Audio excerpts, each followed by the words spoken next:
fact, it's the Browns, 20-13.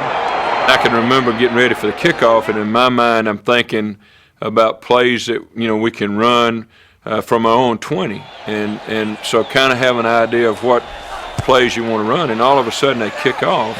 All right, here's Mosley's kickoff. It's a floater that hits at the 15, skips inside the 5. It's all the way back in the 2. The Broncos can't cover it, and now they do at the 1-yard line. A big mistake by the Denver Broncos. And the Broncos are 98 yards away from where they need to go. Actually, it's not even at the 2. Nope. About the 1.5. We're down 2-yard line, and I'm sure everyone was sitting there thinking, this is over. I mean, we're in deep trouble. There was never a moment in my mind where it was, boy, we've got this right where we want it. You're still in the contest, and there's still time to go. They had it in hand with 5 minutes to go, and the Broncos at their own 1.5-yard line. Certainly advantaged Cleveland in that circumstance. It sure looked like there was no way the Broncos were going to beat the Browns that day. And by the time that they got back there, the ball was dead at the 2-yard line, and all they could do would be to cover it. You may have just seen the straw that broke the Broncos' back. I thought it was all over. I had left the visiting owner's box and come down to the field just about the time they kicked off, and when I saw the ball on the 2-yard line, I thought, oh my God, first of all, we're never going to get out of our own end zone. All seemed lost after the kickoff was fumbled and it was down on the 2-yard lines, 98 yards away. You're heading toward the dog pound. I mean, all of those things, the bad weather, it just all came together in that one segment of the game. Well, the fat lady hasn't sung yet, but you can believe she's in the wings warming up the pipes. I don't know if there was a fear or an intense confidence in my eyes, and when you looked around the huddle, I think everyone had a confidence in him, but it was mixed with just enough fear to make us play well. We know we have to make a drive, and we have to put some points on the board. It's total concentration, and I can remember the only thing that is kind of gunned down in the history books was Keith Bishop saying, I just said to the other offensive linemen, the people in the huddle, we had them right where we wanted them. And then the huddle set, and you can see this confidence in John's eyes as he began to instruct us on what the first play would be as we started the drive. I got to tell you something right now, gentlemen. 5:34 left in the ball game. The Browns defense has done it all game long. It's now up to them to get that ball back, and we're history. Pocket, set hot. Red 98. Let's see what happens here as this one ticks down to its final moment. Red 98 hot. Watson right, Johnson left. Elway in the end zone and throwing it. It's complete. Winder dives out to the 7-yard line. Picks up a little operating room there. People forget the key play right there was the first play, because now you're not backed up in your end zone. You've got some room to operate. Ball at the 7. He tried to get out of bounds. The official says he didn't make it there, and that keeps the clock running, and that, of course, is exactly what Cleveland wants. They lead 20-13. Still 5 minutes to go. Broncos have time, but they need something out of this drive. Vance Johnson's in motion, reverses the motion, and the pitch is to Winder. Winder coming to the right, cuts to the 10-yard line, and the Broncos will have third down and about 2. Spot the ball a little short of the 10-yard line. No shotgun. Denver with a 3rd and 2 at the 9. Sewell in motion from the H. Give the ball to Winder, and Sammy into the middle, driving, and he should just about have the first down at the 12-yard line. 4:11 left. I think it's a first down. 20-13 in favor of Cleveland. Ball's length. Stretch out the chain. Denver has the first down. Well, that's step number 1. They needed that one. That was a very important play, and I remember when it unfolded, I thought, gosh, that was really a great opportunity lost. Broncos are 12-0 when they score 20. Now they have to score 20 just to get a tie. Receivers left. 2 tight ends and Winder. Red 98. Red 98. Johnson in motion. Handoff. Winder, and Winder bangs to the left side, but to the 15-yard line, about a 3-yard gain. We seemed to not make a whole lot of progress, and the clock was running down. Clock is running again with 3 minutes and 40 seconds left in the 4th quarter, and the Browns thinking about Pasadena. Elway's dropped the play fake, runs up in the pocket, running left. John's across the 20 and out to the 26-yard line, has the first down. Now that's where John Elway can do it on his own. Yeah, the thing is, you got to make him do it and punish him every time that he takes off like that. But with 2 minutes and 51 seconds and the clock running, Elway can run at 6 or 7 yards a clip all the rest of the day, and it won't matter. And they're still at their own 25-yard line.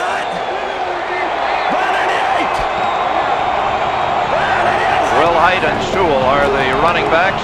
Mitchell, the H-back. Elway to pass on first down. The pass for Sewell. Got it and keeps it at the 48-yard line, and was he hammered. Elway threaded the needle for 22 yards, and the chains keep moving. First down. That was the best throw that Elway has put in the air in this ball game. He had it right on the money, and Sewell was wide open in that soft middle of the Browns cover. It was called Fire Pass 94, and I had the option to either go to the corner or to the post, and ran down the field, and I saw that the safeties were split, so I decided to go to the post, and John didn't quite get it as much to the middle as I would have liked, because I wouldn't have gotten hit that way, but I had to go up and get the ball and get hit right as I caught it. First down Denver at their 48 with 2:17 to go. Come on, guys! Come on, stick it to him, baby! This one's going to go down to the 2-minute warning. Broncos will probably get one more play here. They've moved from their own 2. Still Sewell and Wilhite. Elway's drop, and the pass this time is caught at the 40-yard line in Cleveland territory. Caught by Steve Watson. First down Broncos at the Browns 40. With each successful play and each time we moved the markers, we became more confident. And we're down to the 2-minute warning, actually 1:59, but another first down for the Broncos, who have taken the ball from their own 1.5 to the Cleveland 40. 2 minutes to go. Cleveland leading 20-13. And it's time for the crowd to take over. Denver suddenly took command not only of the football game, but of the stadium. And the closer they got, I thought the quieter the crowd got. Where it should have been getting louder, and the Cleveland defense was out there, telling the crowd or asking them to help. I don't think it did. I really think that the crowd was quieted somewhat during that drive just by the fact that Denver kept moving the ball down close. Well, the crowd should get into this one, folks. Don't sit back in apprehension. Start cheering, because right now is when you can help rattle John Elway. Cleveland really does have the advantage here, but at the moment, the Broncos at least are still alive with 2 timeouts remaining, 1:59 to go. Send the receivers to the left. Stay with Sewell and Wilhite, 2 of their better receivers in the backfield, as Elway runs up in the pocket and throws it, and it is incomplete for Vance Johnson inside the 5-yard line. Come on, Johnny! 1:52 remaining. The Broncos have 2 timeouts. 2nd and 10. Elway reaches under center, goes back to throw. Elway under pressure, and down he goes. Elway is sacked at the 49-yard line by Dave Pizzulli.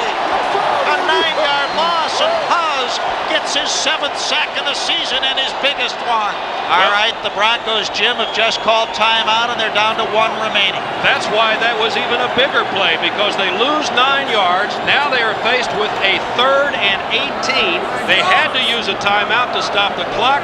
They are 2 of 13 in the 3rd down conversion department.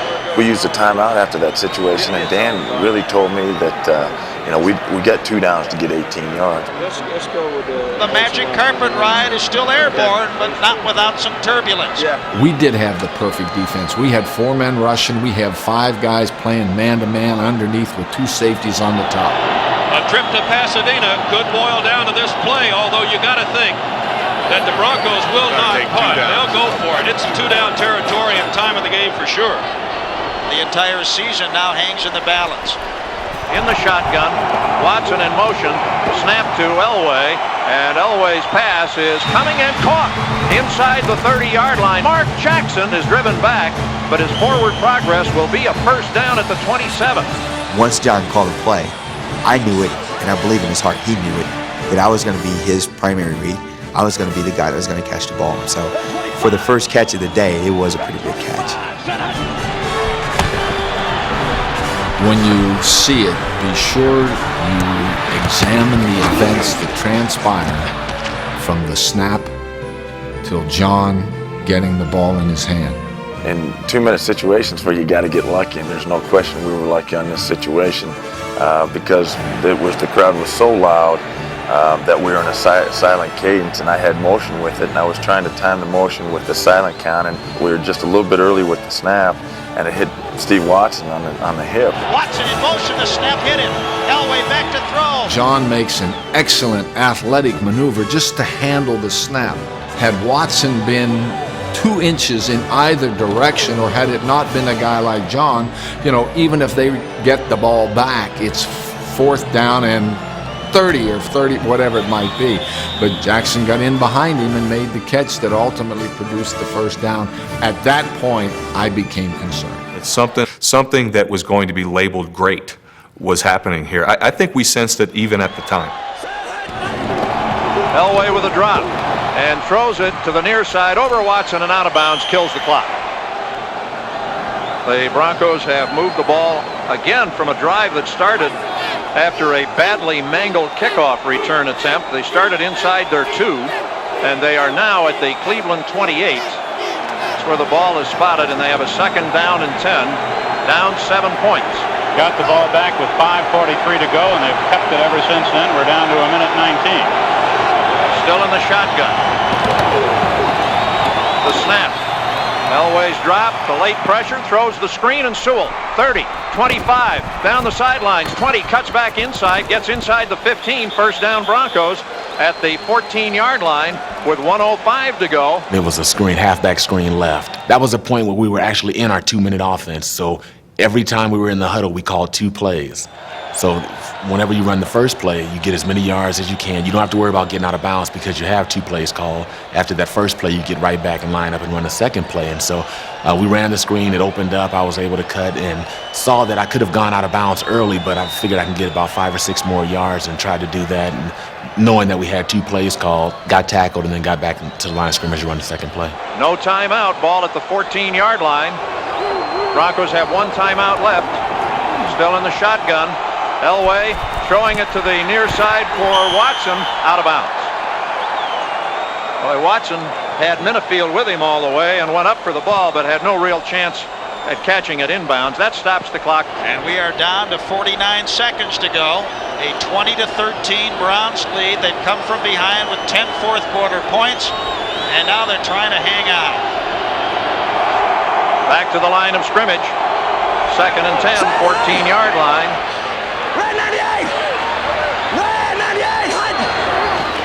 Watson in motion, left to right. Snap Elway, running to his right, trying to direct traffic. He's at the 10. John's at the 5 and skids out of bounds at the 4-yard line.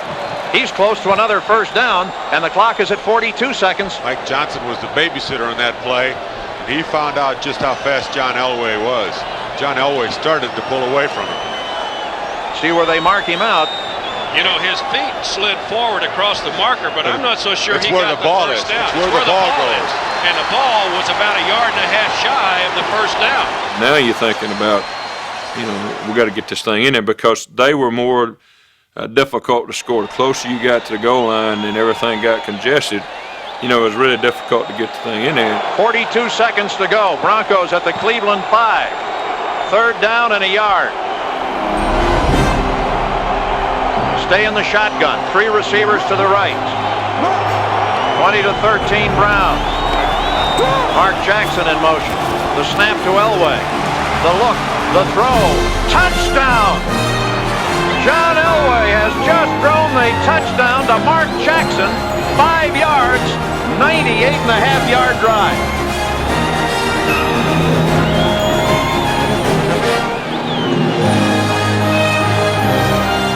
We call it option left 62 route, but we have a guy in the flat, and we have Mark coming in on a slant route, and with Sewell coming out of the backfield, the corner came off Mark, and I was able to get a seam in there, and I threw it. It was a low heater too, because if Mark didn't get it, nobody was going to get it. I can remember seeing Mark Jackson wide open and saying to myself, get this ball to him as fast as you can get it to him. And I don't remember throwing the ball as hard as I threw that ball. The fact of the matter is, I was never the guy to catch the ball in there. My whole goal and my whole purpose in that play was to rub, not pick, was to rub Vance's guy as he ran the shoot route and he was going to catch the ball. I come open on the 2 route, which is a quick slant, and I'm really not expecting the ball. There's a big line between John and I, and all of a sudden I see his eyes just blow up, and he's looking directly at me. And when his arm goes back, I'm thinking, holy smokes, the ball's coming. And as the ball clears some lineman's hand, I see it going to the ground, and I go down, and somehow I get underneath the ball. And when I came up, it was just pure energy. It was incredible. I see the ball in my hand.